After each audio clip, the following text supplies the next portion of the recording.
کہ انسان ان چیزوں سے، جسے گھر کہا جائے، گاڑی کہا جائے، بنگلہ کہا جائے، وہ چیزیں جسے دنیا سمجھتی ہے بہت بڑی، اور اسے اپنانے کے بعد انسان سکون پا جائے، ایسا شک ہے ہی نہیں، بالکل نہیں ہو سکتا، کیونکہ ہم جس دنیا میں تھے اسے عالم ارواح کہا جاتا ہے۔ کیا کہا جاتا ہے؟ عالم ارواح۔ اور یہ جس میں ہم جی رہے ہیں اسے عالم اجسام کہا جاتا ہے، جسم والی دنیا۔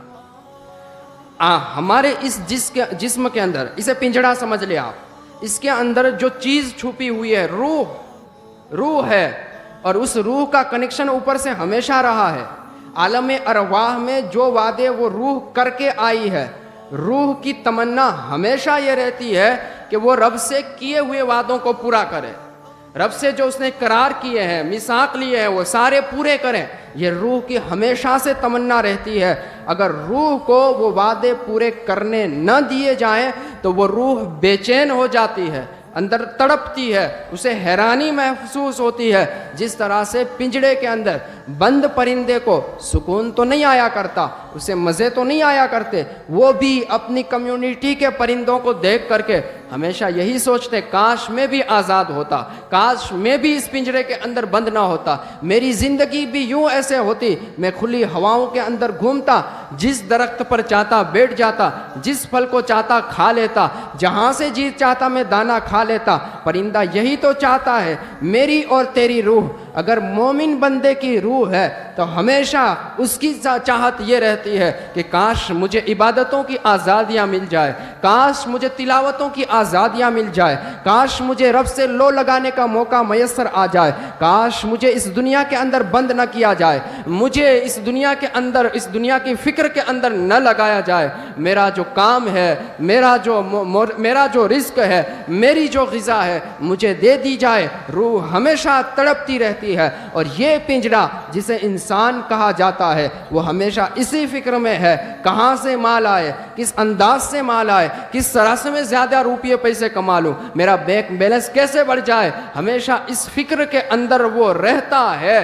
جب وہ اس فکر کے اندر گھس جاتا ہے، اس کے رزق کے معاملات تنگ سے نظر آنے لگ جاتے ہیں۔ حجۃ الوداع تھا، حضور پاک خطبہ ارشاد فرما رہے تھے، کافی سارے درس اپنی امت کو دیتے ہوئے حضور پاک نے ارشاد فرمایا، انسان کی زندگی کو جگاتے ہوئے اور انسان کو سمجھاتے ہوئے حضور نے آگاہ کیا۔